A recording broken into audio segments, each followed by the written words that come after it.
Olá, pessoal. Sejam todos muito bem-vindos ao nosso podcast Conversa em Família. Estou aqui, sou Tasso Licurgo, estou aqui com minha esposa Camila Licurgo. Este é um oferecimento da Licurgo Academy. Se você ainda não acessou, acessa aí, licurgoacademy.com. É quem oferece este podcast. Se você ainda não é inscrito no canal, se inscreva, comente durante a nossa transmissão aqui, para que a gente possa saber o que é que você está pensando. E deixe o like, que é muito importante para o canal. E hoje nós vamos falar sobre um tema extremamente relevante: como viver a fé em meio a um mundo secular, como viver a fé neste mundo que muitas vezes é hostil à fé cristã. E esse é o tema geral que nós vamos falar, não é isso, Camila? É isso mesmo, porque somos cristãos, né, mas temos uma vida secular.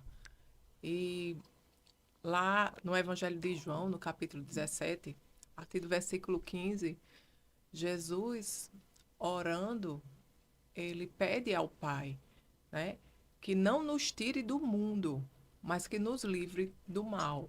Então, nós devemos estar no mundo como cristãos para influenciar o mundo. Mas muitas vezes isso é um desafio. Ser cristão na faculdade, ser cristão na escola, ser cristão no seu trabalho. A gente sabe que é, Paulo, ele falou lá na segunda carta a Timóteo, se eu não me engano, que quem quiser viver uma vida piedosa em Cristo vai sofrer perseguição. Então, nós enfrentamos perseguições, não é? Nós enfrentamos tribulações e enfrentamos situações por sermos cristãos, né? Aquela frase que diz assim: você não deve ser do mundo, mas deve estar no mundo, é uma frase que tem respaldo bíblico. Uhum, exatamente. A palavra de Deus também nos fala que nós somos sal da terra, né? Então, nós estamos aqui para fazer a diferença, para trazer sabor, né, para esse mundo. E, como filhos de Deus, nós temos que mostrar o que significa ser filho de Deus, ter o Espírito Santo de Deus habitando em nós. Nós estamos aqui com uma missão, que é apresentar Cristo a este mundo. E como é que a gente faz isso? É um desafio. Tem muito desafio mesmo, viu? A gente recebe muita mensagem de pessoas que passam por essa dificuldade no ministério, né? Ministério Defesa da Fé, ao qual nós servimos como pastores, a gente recebe muito isso aí. Como é que o Uhum, pessoal pode viver no trabalho mantendo a fé? É uma uhum. questão prática e teologia prática muito relevante. Inclusive, você aí pode colocar nos comentários os desafios que vocês enfrentam para que todos possamos ver quão difícil é, né? Mas qual é a saída, assim? Quais são as coisas que acontecem? Como é que a gente pode começar a enfrentar essa questão? A primeira coisa eu acho que a gente deveria, que a gente deve pensar é como é que Jesus nos ensina a viver nesse mundo sem pertencer a este mundo, né? Lá em Romanos 12, 2, Paulo, ele nos ensina a renovar a nossa mente com a palavra de Deus, para não sermos influenciados, né, pelas coisas desse mundo. E eu acho que o maior desafio é esse, é a gente não se deixar ser tragado pelas coisas desse mundo, pelo corre-corre do dia a dia, esquecendo quem nós somos e que nós temos uma missão aqui nessa terra, né? De fazer a diferença. Porque senão fica aquela história, né, Tassi, de ficar, de viver 5 dias na correria e 2 dias de tédio. Como é que você fala? Schopenhauer, né? Schopenhauer dizia que a vida se resume a 5 dias de tédio, 5 dias de sofrimento e 2 de tédio, né? Pois é. 5 dias da semana, segunda a sexta, sofrimento e 2 de tédio. A vida sem um propósito maior. Pois é, nada nesse mundo pode oferecer esse propósito. Pois é. E então, assim, qual seria como é que você acha que Jesus ele nos ensina a sermos cristãos? Como é que a gente pode ser cristão e fazer a diferença na universidade, por exemplo, Tasso? Você que é professor da universidade, o que é que você poderia dizer assim? O que é que as escrituras dizem sobre isso? Nós Uhum, devemos colocar Cristo no centro da nossa vida e entender que nós temos uma missão. uhum, Não só na universidade, em qualquer aspecto da existência, a vida com um propósito maior, que é maior do que este mundo, faz com que este mundo tenha sentido. Porque o C.S. Lewis disse isso, nós temos anseios que nada nesse mundo pode satisfazer. Então isso é um indício muito forte de que nós fomos feitos para outro mundo. Uhum. Então é trazer a sobrenaturalidade para a vida cotidiana que faz com que essa vida cotidiana encontre uma razão de ser no projeto que ultrapassa a materialidade. O mundo é muito limitado, né? Então você tem que buscar o propósito que ultrapassa isso. Uhum. E entender, né, que a gente está aqui para juntar tesouros no céu, né, para fazer a diferença. E como o próprio Jesus disse, se o mundo não me recebeu, não vai receber aqueles que são discípulos de Cristo. Se não recebeu Jesus, não vai receber os seus discípulos. Então, a gente tem que entender que a gente não está aqui para agradar. A gente está aqui com uma missão. O próprio Jesus, ele falou que no mundo nós teríamos aflições. Mas nesse mesmo versículo ele diz: mas tem de bom ânimo, pois eu venci o mundo. Então, a gente passa por dificuldades. Eu acredito que todos nós, se somos verdadeiramente cristãos e vivemos a palavra, nós passamos por dificuldades, mas devemos passar com esse entendimento de que Jesus venceu o mundo. Então, a gente já sabe o final, né? A Bíblia de uma cá para outra não diz que nós não teremos problemas. Isso é uma pregação que não é bíblica, a pregação de que não haverá problemas, que não haverá vicissitudes, intempéries, dificuldades. Não é bíblico isso, nem é real. Qualquer pessoa sabe que há problemas. Uhum. Mas o que a Bíblia traz é uma palavra de esperança, que em meio aos problemas nós podemos ter paz, porque em Cristo nós vencemos o mundo. Então Uhum. o desafio é proclamar a vitória que já foi garantida por Cristo Jesus. Isso. E até as questões dos valores cristãos, né? Eles estão cada vez mais na contramão dos valores do mundo, dos valores seculares. Se nós verdadeiramente queremos viver a palavra, nós estamos vivendo na contramão do mundo. E a gente tem que entender isso, não é? É um desafio, é, mas o que nós queremos? Qual é a marca que a gente quer deixar aqui? O que é que a gente quer levar para a eternidade? Não é? É uma escolha. É uma escolha que nós fazemos. Então, é se posicionar sabendo que não vamos agradar. Sempre foi, né? A Bíblia sempre foi contracultura. Uhum. Sempre foi contracultural. Pronto. Aí você falou uma coisa, tá? Se você falou da cultura, né? Uma crítica, eu acho que se pode fazer para a igreja nesse tempo é essa questão de ter aberto mão da cultura, né? Por muito tempo, a igreja se fechou entre quatro paredes, né? E deixou a cultura na mão de outras instituições, de outras pessoas com outros valores, com valores totalmente diferentes dos cristãos, e parece que isso ficou meio que demonizado dentro da igreja. Como é que a gente pode fazer esse resgate da cultura, a cultura bela, a cultura verdadeira, a cultura boa?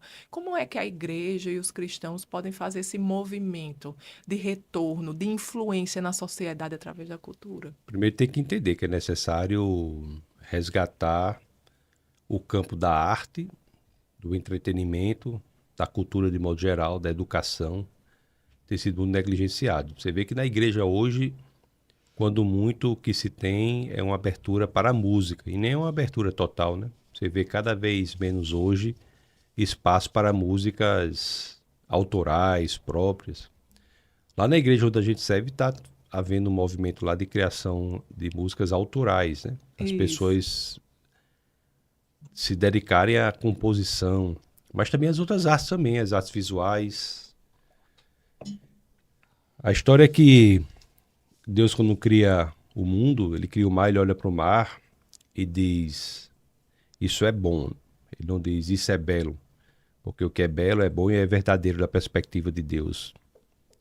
O elemento ético, estético e metafísico, o ético do que é bom, o estético do que é belo e o metafísico do que é verdadeiro são indissociáveis da perspectiva de Deus. E a igreja tem perdido mesmo essa perspectiva. E até nos próprios templos, os templos são Uhum. Até uma autocrítica, né? A gente tem que... Os templos lá são templos geralmente mais práticos, Uhum. mas o É. elemento estético, arquitetônico, o elemento da beleza tem sido bastante negligenciado. Então, o que é que tem que ser feito? Nós temos que ter o entendimento de que temos que resgatar isso. Até Deus, se eu for dar uma profissão para Deus, eu acho que seria artista, né? Porque a primeira frase de Gênesis já diz: Deus, no princípio, criou os céus e a terra. Então, um processo criativo, na Uhum. sua máxima expressão, que é criar a partir do nada. E o Uhum. que mais se parece com isso é o artista. Então seria um incentivo à produção de músicas cristãs, Não não só é? De música, né? arte cristã, né? De uma forma geral, não é? E como é que isso a gente poderia levar para a prática? Como é que a gente poderia incentivar as pessoas a produzirem isso? Como é que você acha que poderia ser? Não sei, o que é que você acha? Não, eu acho que a primeira coisa que se deve fazer é deixar de ter medo de ser aceito, não é? As pessoas muitas vezes elas eu acho que talvez isso seja o maior desafio da igreja, é realmente fazer a diferença, é entender que na realidade não existe essa separação, não é? Que o cristão, ele é cristão dentro da igreja, pelo menos ele deve ser, dentro da igreja, mas também no seu trabalho, no meio da sua parentela, também na faculdade, em todos os lugares que ele vai. Então, a arte, eu acredito na arte como uma expressão do que se é. Se você é cristão e você contempla o belo, você tem essa visão de Deus, você tem essa visão da transcendência, isso deve passar para a sua arte. Por que não passar para a sua arte? Não é? Isso muitas vezes é tão atacado, as pessoas. Mas nós, como cristãos, somos aqueles escolhidos para romper isso, para mostrar, não, existe uma outra forma de ver. Existe uma arte que é boa, que é bela. Não é? Hoje o que se celebra é uma arte má, é uma arte que traz angústia, não é? Muitas vezes a gente contempla um quadro, é uma visão grotesca e se chama de arte, não é? Uma coisa, mas nós como cristãos, nós somos chamados para influenciar. O sal da terra, ele é para influenciar, é para salgar, é para trazer sabor. Por que não mostrar uma outra visão, não é? Uma visão que é do belo verdadeiramente, do transcendente, do de Deus, não é? Da bondade. Eu acho que a primeira coisa seria tirar essa concepção que muitos cristãos têm, muitas igrejas têm, de separação. Mas entender que, como cristãos, como os filhos de Deus, nós somos filhos de Deus aonde a gente for. E o que a gente for fazer, a gente deve deixar a marca de Cristo, não é? Principalmente na cultura. Lutero tem essa história de que um sapateiro perguntou a ele como era que deveria Isso é fazer um muito bom. sapato cristão, né? É. Aí ele falou, perguntou assim, como é um sapato cristão? Um sapato cheio de bordado, cruzes assim bordadas e aí ao que Lutero teria respondido, não, você faz o melhor trabalho que você puder e cobra um preço justo. Então, pela expressão da excelência no que você faz e da honestidade, você está fazendo uma expressão genuinamente cristã de sua Passando atividade, valores cristãos, valores né? cristãos. É. É. Pois é. Então, eu acho que influenciar a cultura, influenciar, fazer a diferença na vida secular é ser quem você foi chamado para ser. Não é? É apresentar Cristo na sociedade, ser Cristo. Paulo, lá em Gálatas 2:20, ele diz, né? Não vivo mais eu, mas Cristo vive em mim. Não é?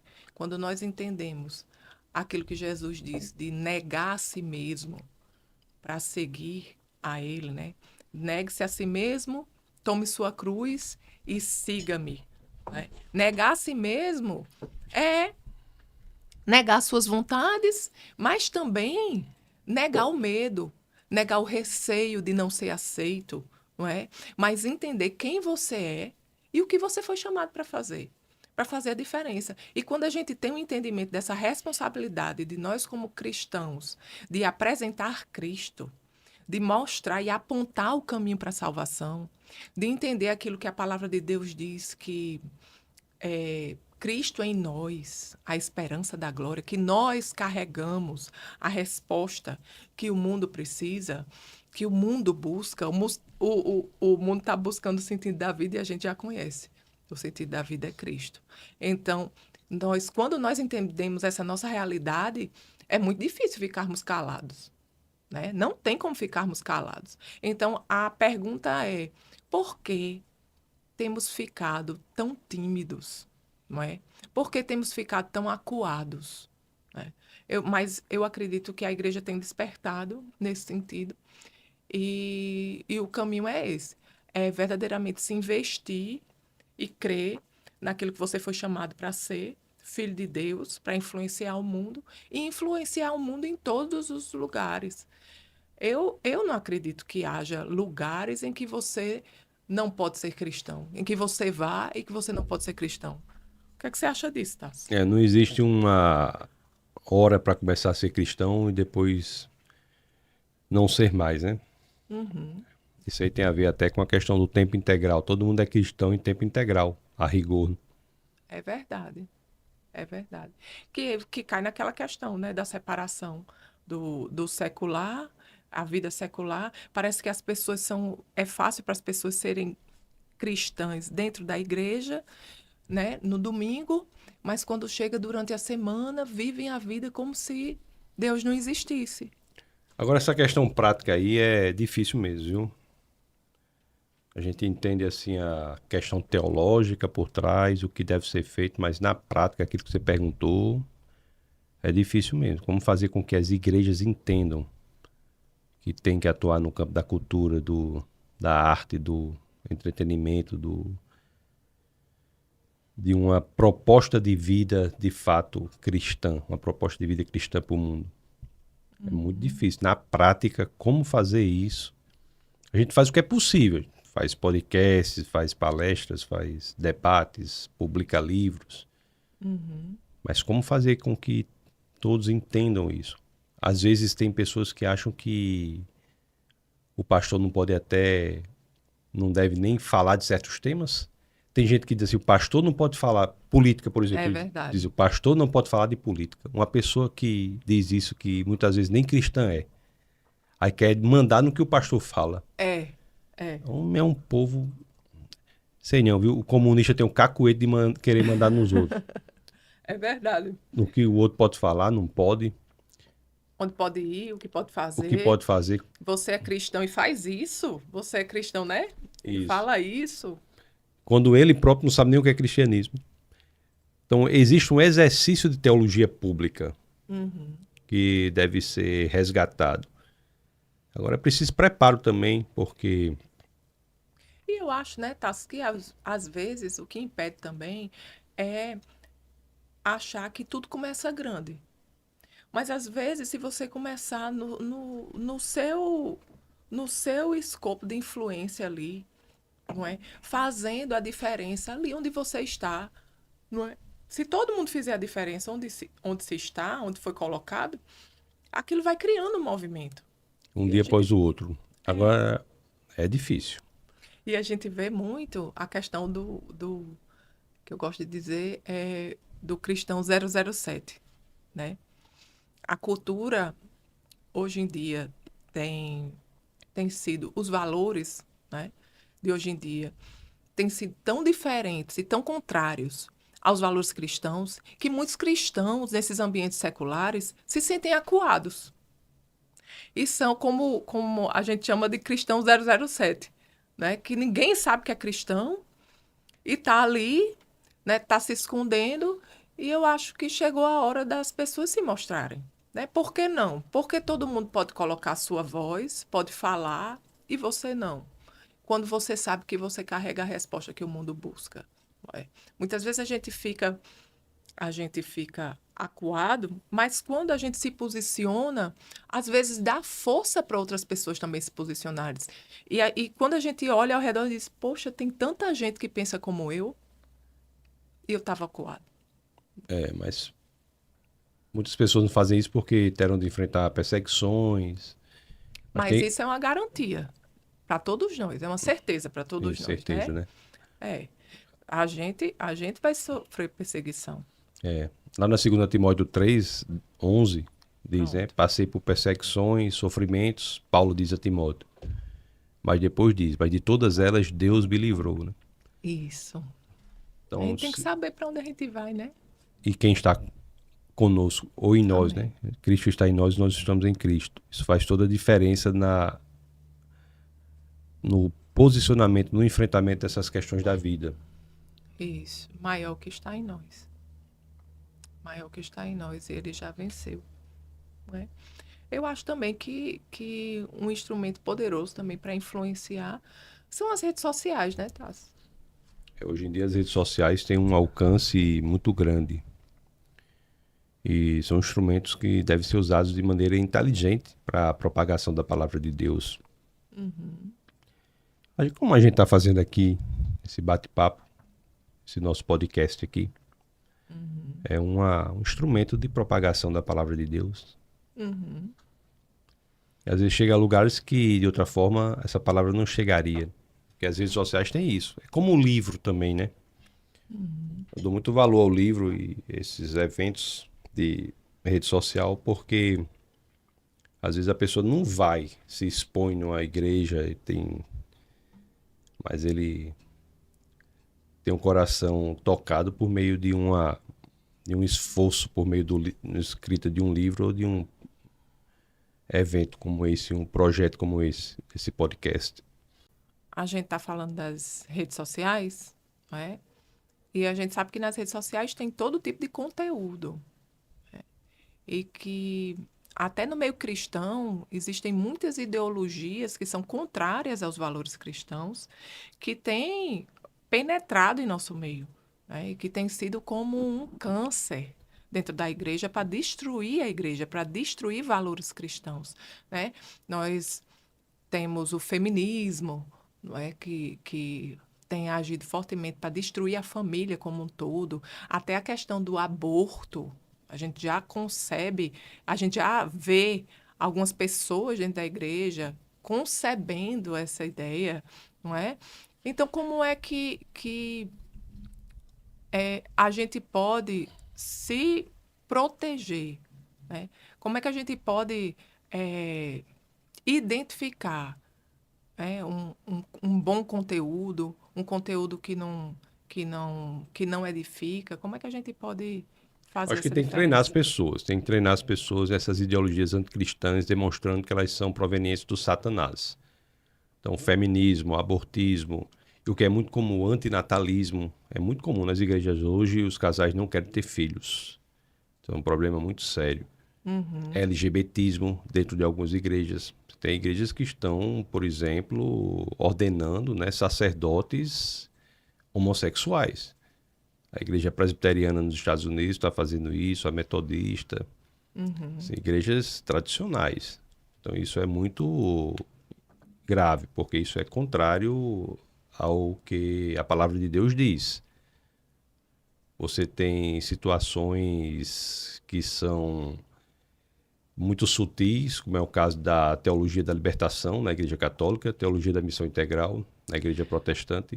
Vamos falar um pouquinho disso, assim, porque isso daí é uma isca, não é? Muito, muito sutil, porque se usa da caridade, não é? Para retirar o foco do cristianismo, não é? A caridade é uma coisa boa, não Isso, é? essa é a É algo dificuldade. que é algo que é incentivado pelo cristianismo, pela palavra de Deus, tal, mas do jeito que é feito, o problema é esse, não é?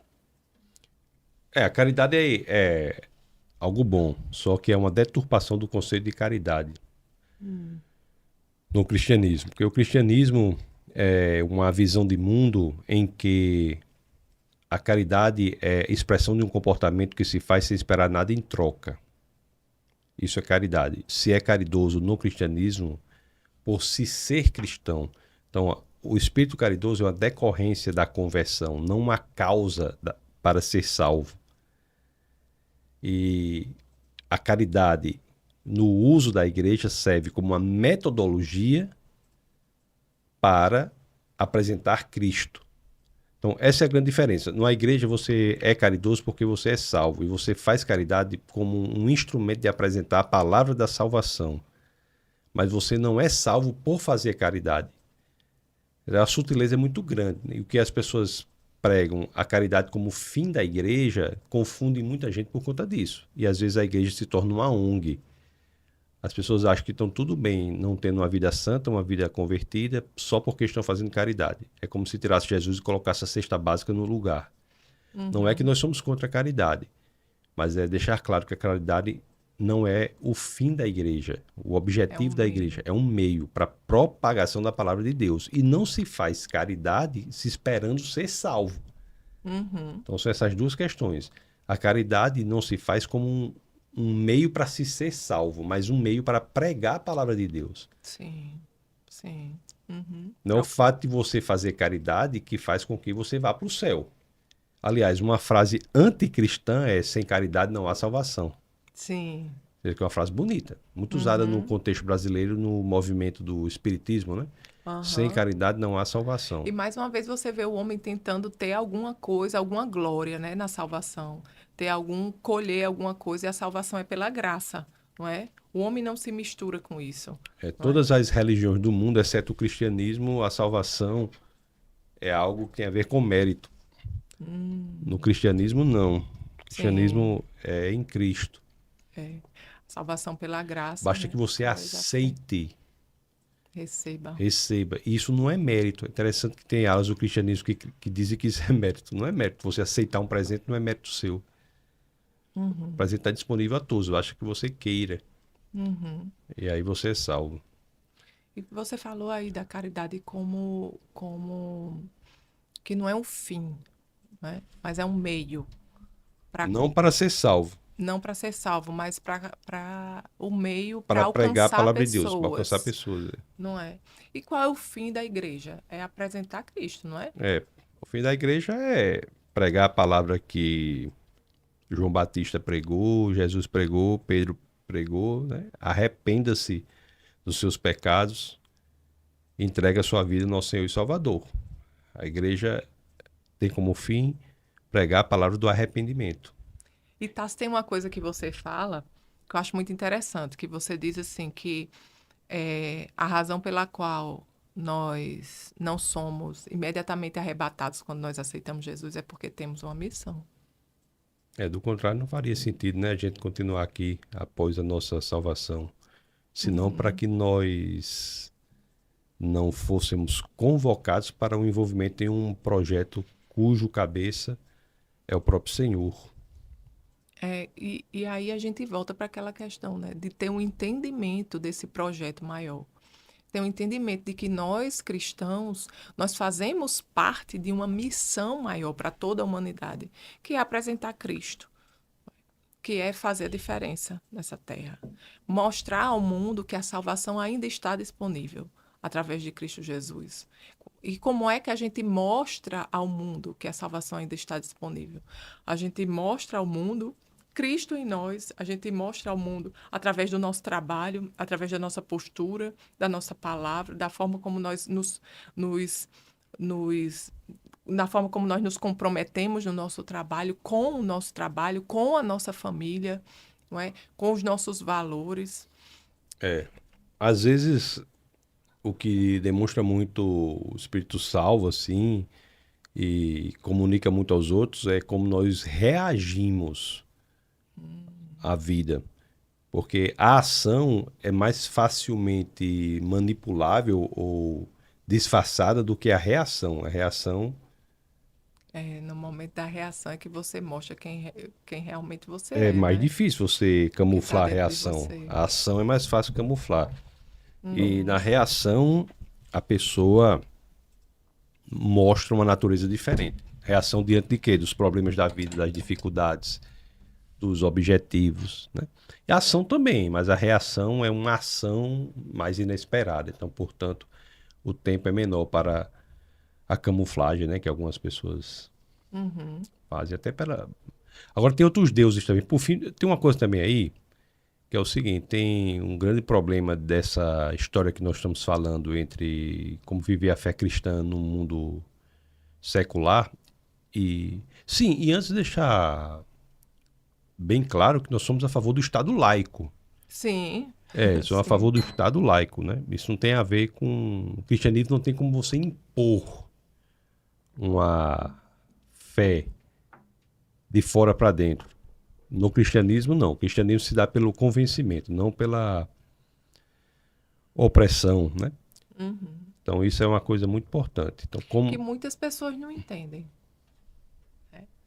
Às vezes as pessoas acham que uma pessoa se converte, por exemplo, e começa a haver mudança na vida. Aí a pessoa começa a dizer, não, é porque o pastor obrigou, não é porque aquela tal igreja é assim. Mas na realidade a verdadeira mudança vem de dentro para fora, né, Tasso? É a única possível de dentro para fora. No cristianismo não há uma mudança genuína de fora para dentro. Nunca funciona. Outras religiões, a submissão do outro, a conversão ocorre. O Islã, por exemplo, é assim. O Islã cresce pelas armas. O cristianismo cresceu contra as armas. O cristianismo genuíno bíblico cresceu contra as armas. Então não se trata aqui de querer um Estado cristão. Se trata de entender que quando nós nos tornamos cristãos, nova criatura nós somos e, portanto, nós somos nova criatura em qualquer ambiente. Isso é muito importante que as pessoas entendam. Agora, haverá dificuldades, haverá, mas qual é o problema para quem tem o Criador dos céus e da terra? O Espírito Uhum. do Deus Criador do universo habitando na pessoa. Muito triste, né? O crente frouxo é uma figura muito ruim, né? Muito triste, assim, o crente frouxo. Parece até aquela situação do povo da geração de números, que foi chamada para invadir Canaã e resolveu acreditar que os obstáculos eram maiores do que a provisão de Deus para vencer os obstáculos. Foi isso que a geração de números fez. Acreditou que os obstáculos eram muito superiores à provisão do Senhor. E olha que era uma geração que estava acostumada à provisão de Deus, que havia passado o mar vermelho sem sequer molhar os pés, havia sido miraculosamente alimentada no deserto. Mas essa geração resolveu acreditar nos problemas, olhar para as circunstâncias e não olhar Sim. para aquele que nos mantém, que é o Senhor. E é Uhum. uma tentação, né? Pelo conforto até, porque Deus nos chama para um posicionamento no mundo que é hostil à nossa fé. E muita gente prefere o conforto. E aí é um tipo de idolatria. É, é verdade. E eu acho interessante, Tassos, porque as pessoas leem o livro de Atos e veem os milagres, as maravilhas que aconteciam através da vida dos apóstolos ali e ficam se perguntando, né, onde está, né, onde está essa igreja? Mas essa igreja somos nós. O que acontece, eu acho que a grande diferença, você falou aí de um evangelho de conforto, de um cristianismo confortável, né, que nunca não é para ser assim, não é? E quando você vê lá no livro de Atos, quando eles eram impedidos de pregar sobre o nome de Jesus, de falar sobre Jesus, eles eram chicoteados e eles saíam alegres, porque estavam sendo perseguidos por causa do nome de Jesus. Mas hoje as pessoas estão fugindo de perseguição. Hoje as pessoas estão se escondendo, né? Qual é o recado para quem fica clamando aí a volta da igreja primitiva? Tem gente que diz, eu gostaria que fosse a igreja primitiva. Hum. Dá para ser, né? Uhum. Tá disponível, né? É posicionamento. Aqueles homens, eu acho que um dos grandes ensinamentos do livro de Atos é, é sobre isso, é sobre posicionamento. Entender quem nós somos, a nossa missão aqui e ter ousadia para fazer aquilo que Deus nos chamou para fazer, aquilo que Jesus nos deixou, né? Outro assunto aí, Camila, que o pessoal fala muito também na dificuldade de criação dos filhos no mundo secular, que tem a ver com o tema aí desse nosso episódio aqui. Sim, sim. Pô, É realmente um desafio. tá doido, coloca o menino na escola, né? As escolas, né, Tasso? Esse Halloween. Passa o ano todo ensinando a criança que deve ser uma criança boa. Aí, no Halloween, fantasia a criança de Satanás, Sim, de assassino, de assassino. de... Isso para falar exatamente. só um negócio claramente errado e que muitos defendem. Você imagina as coisas sutis. Isso. Uma coisa que está tão aberto, né? E as pessoas... Tá claro o mal nessa festa. É uma mudança que está havendo aí recentemente, é que agora ó, o mal é evidente. Antigamente era Sim, camuflado. O mal é sim. evidente. Você vê os shows seculares, por exemplo, são satânicos. Alguns Muitos deles, são. né? São com símbolos claramente satanistas, como teve daquela que eu falo, senhora sexagenária lá, Madonna, né? Madonna teve um show aqui no Rio de Janeiro que o símbolo era símbolos satânicos. Teve outra cantora brasileira famosa, Anitta, é uma cantora famosa aqui no Brasil, que ela fez um show também aí com símbolos satânicos. Então, assim, então existe tanto Tem aquela questão daquela torcida alemã, os diabos vermelhos, né? também muito claro, né? Então, assim, pode ser que isso seja uma dificuldade para alguns, mas não pode ser mais desculpa, né? Porque quando o mal está claro, verdadeiramente você tem uma escolha. E diante daquela certeza ali do que aquilo significa, você tem uma responsabilidade na sua escolha, não é? Isso é um bom ponto, porque hoje tá claro, existe a sutileza, o inimigo de nossas almas atua pela sutileza, mas também de forma mais explícita, clara. E as pessoas têm que se posicionar, enfrentar as coisas. E você vê assim, qual é a dificuldade de pais cristãos de dizerem, não, meu filho não vai ao Halloween. Qual é a dificuldade disso, né? De se posicionar quanto a isso, né? Aí é o que a gente estava falando, né? Da questão do conforto, de não confrontar. Mas a gente tem que entender que cada vez mais os valores cristãos vão confrontar o mundo. Então chega uma hora que você vai escolher. E se você não se posiciona, você está escolhendo um lado. Desde sempre, a palavra de Deus confronta o mundo, a palavra do Senhor. E cada vez mais, né? Gálatas 3:28 diz: não há homem nem mulher, judeu nem gentil, escravo nem livre, todos são um em Cristo Jesus. Quando Paulo diz isso, não é escravo nem livre. É no momento em que 75% da população de Atenas eram de escravos, 50% da população de Roma eram de escravos. Quando Paulo diz não há homem nem mulher, todos são um em Cristo Jesus, era no momento que se vivia sob a égide da lei romana, em que o pai, o patriarca, tinha total poder sobre a mulher e a família. E ele diz não há homem nem mulher, todos são um em Cristo Jesus. Então sempre foi contracultural a palavra de Deus. Agora o que eu acho que o povo hoje está mais fraco. Tem que resgatar. Eu teve até um bate-papo uma vez com o pessoal, dizendo, né, da necessidade de nós resgatarmos o papel do homem e da mulher, até como um fortalecimento da família para que os valores cristãos sejam, de fato, vividos plenamente. Porque a base está na família, não é? Homens fracos geram famílias fracas, que geram igrejas fracas, que geram a sociedade fraca. Então, o enfraquecimento do homem é um passo Importante. importante para eles atingirem o que querem, que é o enfraquecimento da família e da igreja.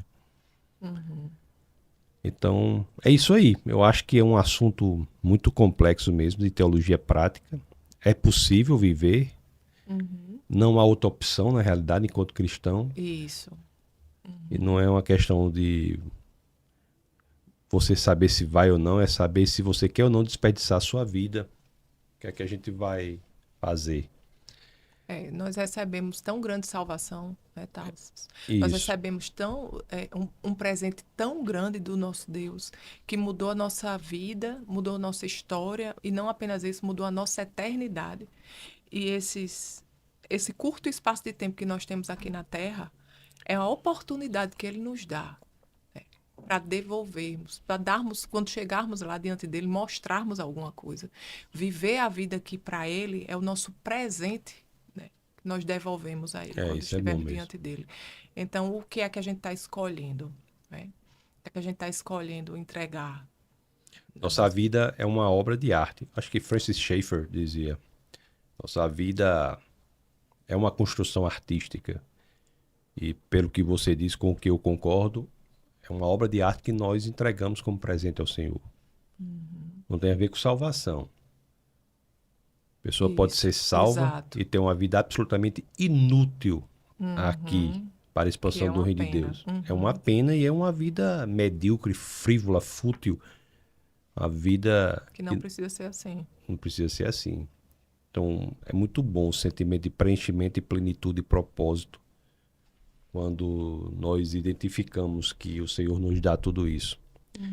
Eu acho que isso tem a ver, eu acho que você podia falar um pouco sobre isso, tem muito a ver com as questões de problemas psicológicos, né, psiquiátricos que estão ocorrendo hoje, decorrentes da vida sem sentido, sem propósito. As pessoas, até cristãos, que enveredam por uma vida e colocam o conforto como prioridade, o medo de exposição, o medo de problema como prioridade, no final se deparam com um problema muito maior, que é uma vida sem sentido, sem propósito. E aí enveredam por questões psicológicas severas, né? Depressão, ansiedade e outras tantas mais. De uma forma geral, se a gente pensar, é muito triste você acordar pela manhã sem propósito. E pensar, né? Por que que eu acordei? Para que eu acordei? Eu acho que todo mundo tem que acordar de manhã sabendo, tendo um propósito, tendo um foco, né? Por que que eu estou aqui? Não é? Todos nós somos seres únicos, individuais, irrepetíveis, não é? Não existe ninguém como Tassos, não existe ninguém como Camila, não existe ninguém, somos irrepetíveis e temos um propósito. Isso a gente fala de uma forma geral. E quando você vai para o cristão que entende que é filho de Deus, chamado para influenciar esse mundo, que tem uma missão de apresentar Cristo e fazer a diferença, não é? De resgatar almas do inferno e trazer para o reino de Deus, e você vê pessoas cristãs acordando de manhã sem propósito, sem sentido, isso é algo realmente muito triste, né? E pode ser também muito desesperador. É mais do que triste?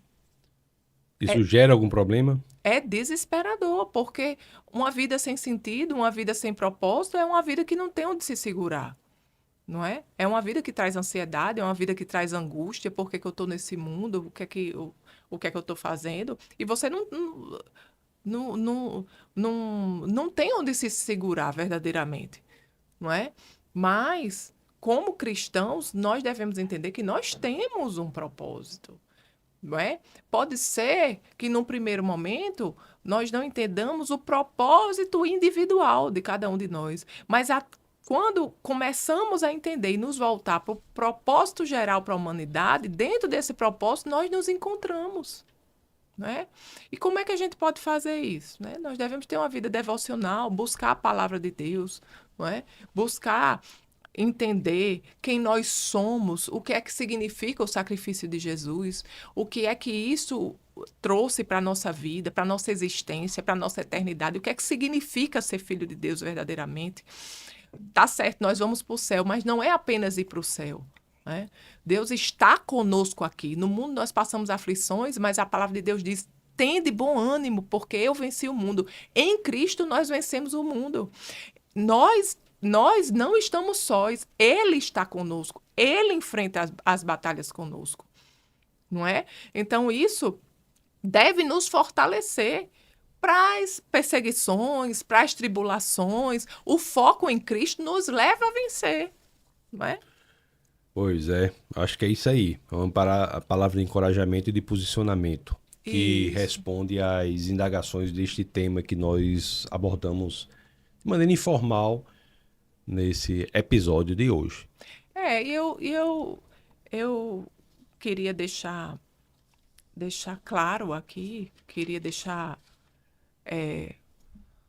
algo bem claro, né, de uma maneira bem exposta aqui, a necessidade que nós temos como cristãos de não ficarmos mais calados. Neste tempo, nós precisamos nos posicionar e fazer a diferença. Às vezes, eu sinto que as pessoas ficam esperando um movimento maior, de pessoas que se unam, mas o movimento começa no individual. O avivamento. Não, e o movimento para a mudança, sabe? O movimento para a mudança começa no individual.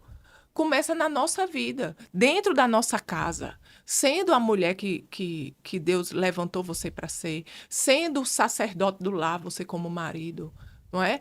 Você fazendo a diferença, sendo um excelente profissional, sendo, não é fazendo a diferença dentro da faculdade, dentro da sua escola, se posicionando com seus valores, não é? Se cada um de nós fizer aquilo que devemos fazer, viver Cristo em todas as áreas da nossa vida, nós iremos iniciar um movimento que trará o avivamento, né? E que fará a diferença. Agora, tudo a gente tem que chamar para nós, né? A responsabilidade sobre isso, de viver Cristo. É a proposta do evangelho, ser cristão. É. E aí, tem mais alguma coisa que eu gostaria de acrescentar? Veja aí se você quer acrescentar mais alguma coisa. Eu acho que Não, o acho que é bate-papo de hoje nós isso. abordamos muita coisa, né, desse tema aí. Chamamento ao posicionamento, à ação, ao movimento, você falou, não é? É. E lembrar de Mateus 16, 24, quando Jesus disse, né? Aquele que quer segui-lo, negue-se a si mesmo, tome a sua cruz e siga-me. Então, negar a si mesmo é entender que o propósito é maior do que a sua própria vida. Não é? Entender que Deus tem um plano para cada um de nós. Negar a si mesmo é deixar suas vontades para fazer a vontade de Deus. Tomar a sua cruz significa que existe uma cruz para cada um de nós. Existe perseguição. Se queremos verdadeiramente ser cristãos, viver o evangelho de nosso Senhor Jesus Cristo, iremos passar por dificuldades, perseguições, se não iremos agradar, né? Entender isso daí, que tem uma cruz para nós levarmos, não é? E seguir Jesus é ser como Jesus, é ser discípulo dele, é ser imitadores de Deus. Não é? Então, quando Jesus fala isso lá em Mateus 16, 24, eu acho que resume muito a questão do nosso posicionamento para os nossos dias, né? Negarmos a nós mesmos, tomarmos a nossa cruz e seguir a Cristo, custe o que custar, porque sabemos que não somos daqui, nem viemos para ficar, sabemos para onde vamos, né? E que lá é infinitamente melhor. Maravilha. É isso. Mais um episódio. O próximo episódio na próxima semana. Nós vamos ver o tema ainda, né? Do próximo episódio. Isso. Mas se você nos acompanha, não é inscrito no canal, se inscreva no canal, comente e deixe o like. É isso que o pessoal ensina a gente a falar, né? E se você tem algum testemunho sobre isso que nós estamos falando, que sobre vida secular, os desafios que você passa sendo cristão, né, na sua vida secular, na universidade, na sua escola, né? Coloca aí nos comentários, né? A gente gostaria de saber. Esse é o podcast Conversa em Em Família, família. patrocinado pelo Licurgo Academy. Se você ainda não conhece, entra aí, licurgoacademy.com. E meu Instagram é Tassos Licurgo. Nossa produção alto nível vai colocar aí, Tassos Licurgo. E o seu Instagram? Camila Licurgo. Camila Licurgo. Siga-nos nas redes sociais, no YouTube, nas redes sociais como um todo. E que Deus abençoe você e até a próxima semana. Amém.